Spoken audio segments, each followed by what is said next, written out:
बिस्मिल्लाहिर्रहमानिर्रहीम। अस्सलामु अलैकुम नाज़रीन कराम, आप हैं आसिफ राजा के साथ और आप देख रहे हैं मेरा ऑफिशियल यूट्यूब चैनल। उम्मीद करता हूँ आप जहाँ भी होंगे खैर आफियत से होंगे। आज आपके साथ कुछ अहम खबरें शेयर करनी हैं, लेकिन इससे पहले जिन नए दोस्तों ने आज हमें ज्वाइन किया है वो प्लीज़ हमारा चैनल सब्सक्राइब कर दें और लाइक भी कर दें, ताकि आप तक हमारी मज़ीद वीडियोज़ और अहम इंफॉर्मेशन बर वक्त पहुँचती रहे। PTI की कामयाबियों का सिलसिला पंजाब में जारी और सारी। PTI ने अपना वज़ीर आला भी मुंतखब कर लिया और अपना स्पीकर भी और डिप्टी स्पीकर भी। जैसा कि PTI की तरफ से नामज़द उम्मीदवार वज़ीर आला चौधरी परवेज़ इलाही ने मुंतखब हो चुके हैं ऑलरेडी, और उसके बाद फिर उन्होंने ऐलान किया था स्पीकर और डिप्टी स्पीकर के लिए, तो स्पीकर और डिप्टी स्पीकर भी PTI के मुंतखब। स्पीकर के इलेक्शन में PTI और काफ लीग की तरफ से मुतफ़िका उम्मीदवार सब्तैन खान ने 186 वोट लिए और उनके मुकाबले में हुकूमती इत्तेहाद की तरफ से सैफुल मुल्क खोखर ने 175 वोट लिए। तो इस तरह से सब्तैन खान जो है वो पंजाब असम्बली के स्पीकर मुंतखब, और इसी तरह डिप्टी स्पीकर का भी ऑलरेडी इलेक्शन हो गया है और उसमें PTI के और काफ लीग के मुतफ़िका उम्मीदवार वासिक क़य्यूम अब्बासी वो डिप्टी स्पीकर मुंतखब हो गए हैं बिला मुकाबला, क्योंकि उनके मुकाबले में अली हैदर गिलानी जो हुकूमती इत्तेहाद की तरफ से नामज़द उम्मीदवार थे वो अपने डॉक्यूमेंट्स वक्त पर सबमिट नहीं करा सके। इसकी भी वजह यह है कि हुकूमती इत्तेहाद में इस मामले को लेकर कुछ फूट देखने में आई है और उनका आपस में इत्तेफाक नहीं हो सका। तो खैर हुकूमती इत्तेहाद के अंदर भी ऑलरेडी जो है वो बहुत सारे कन्फ्लिक्ट्स हैं और जो है इनके भी मुख्तलिफ ज़राए से मालूम हुआ है कि इनके अंदर बहुत सारी चीज़ों को लेकर अब जो है इख्तलाफ भी है। उसके अलावा फिर हम देखते हैं कि जो पंजाब के डिप्टी स्पीकर साबिक़ा डिप्टी स्पीकर दोस्त मोहम्मद मदारी, जिन्होंने रूलिंग पेश की थी वज़ीर आला के इंतखाब के ऊपर और हमज़ा शहबाज को जो है वो वज़ीर आला करार दिया था, उनके ख़िलाफ़ भी PTI की तरफ से और PTI की गवर्नमेंट की तरफ से तहरीक अदम एतमाद जो है वो पेश की गई और 186 वोटों के साथ वो भरपूर कामयाब हो गई। तो आप देख लें कि लोटों का क्या हाल हुआ है। जब दोस्त मोहम्मद मदारी असम्बली में आए तो उन पर लोटों की बारिश भी की गई। तो ये वो इज़्ज़त है या ये वो मुकाम है जो इंसान को अपने ही अमाल से मिलता है। जैसा कि वो कहते हैं कि अमल से बनती है ज़िंदगी, जन्नत भी जन्नम भी, ये खाकी अपनी किस्मत में न नूरी है न नारी है। तो नाज़रीन कराम, जैसा कि हम देखते हैं कि अभी जो है पाकिस्तान की अवाम और पाकिस्तान के जो लोग हैं और जो इवन हमारे जो अरकान हैं जो कि असम्बलियों में बैठे हैं, वो सब जो है वो बहुत ही चौकन्ना हो चुके हैं और सब जो है वो बहुत बाशऊर हैं और वो अपने फ़ैसले अब खुद करते हैं और ख़ुद कर सकते हैं। उन्हें किसी की डिक्टेशन की कोई ज़रूरत नहीं। अब इसके बाद हम देखते हैं कि इस सारे सिलसिले में जो रोल हमने देखा है चौधरी शुजात का, जिसकी वजह से ही ये सारा मामला जो है वो ख़राब हुआ और जो वज़ीर आला है वो डिप्टी स्पीकर की रूलिंग के मुताबिक वो हमज़ा शहबाज को बनाया गया। बेसिकली वो जो उनकी तरफ से रीज़न पेश की गई वो काफ लीग की पार्टी के सदर चौधरी शुजात इलाही की तरफ से जो ख़त लिखा गया था डिप्टी स्पीकर को, जो उन्होंने पेश किया और उसकी बेस पे उन्होंने जो है 10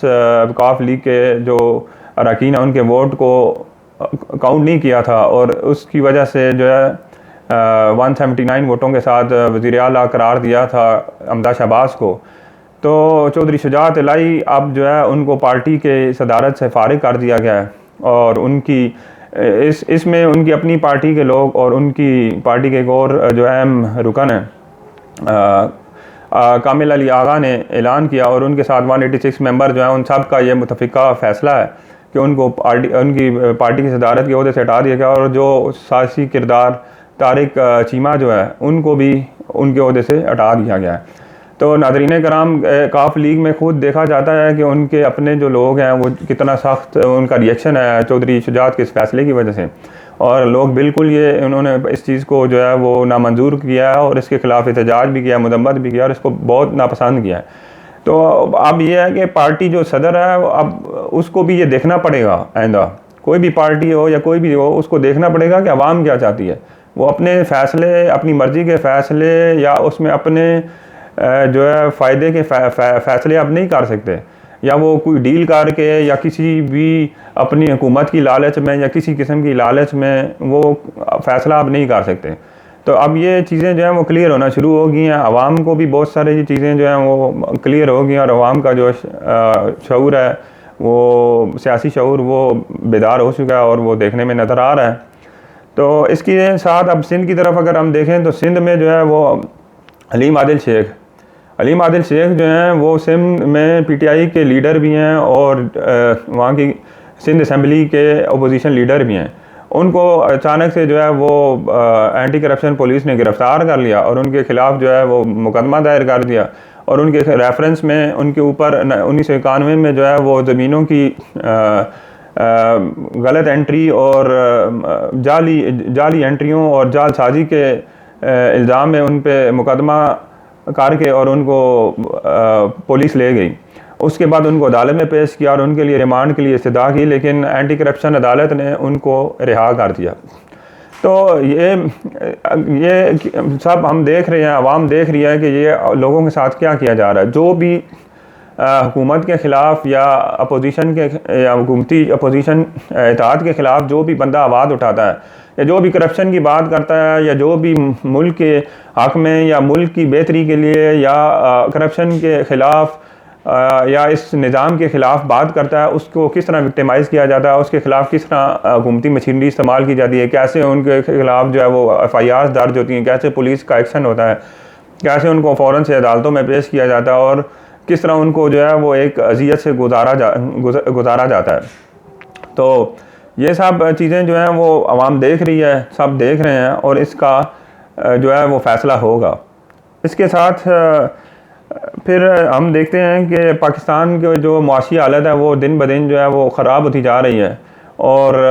पाकिस्तानी रुपए की कदर में दिन ब दिन वो रिकॉर्ड कमी देखने में नज़र आ रही है।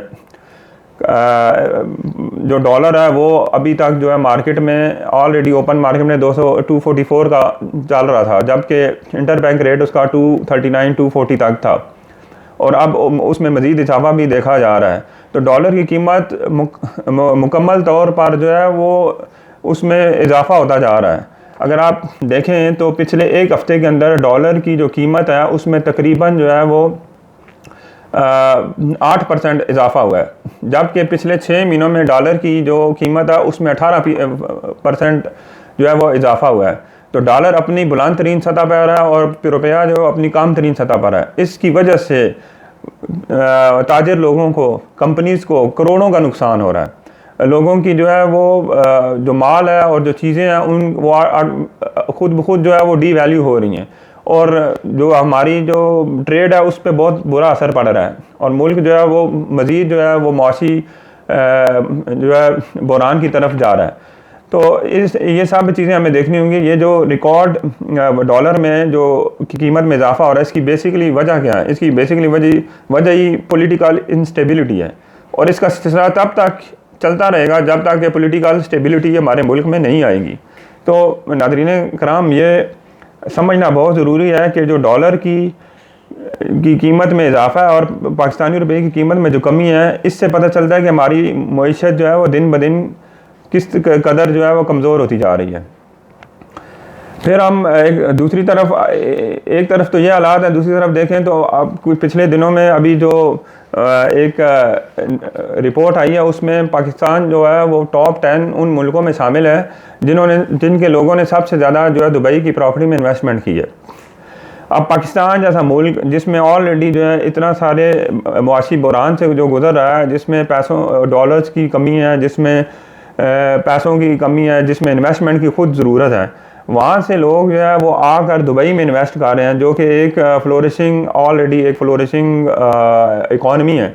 उसकी रीज़न क्या है? सो बेसिकली इसको हम देखते हैं कि जो इन्वेस्टर के पॉइंट ऑफ व्यू से या किसी भी बिजनेसमैन के पॉइंट ऑफ व्यू से जो वो हमेशा इंटरेस्ट लेता है कि उसका rate of investment, return on investment क्या होगा, क्या मिलेगा। तो जब भी कोई इन्वेस्टर जब अपना पैसा किसी भी मार्केट में या किसी भी बिजनेस में इन्वेस्ट करता है तो सबसे पहले वो देखता है कि rate of return on investment उसका क्या होगा। तो अगर हम पाकिस्तान में देखते हैं तो पाकिस्तान में तो इन्वेस्टमेंट करने के लिए कोई तैयार नहीं है, इसलिए कि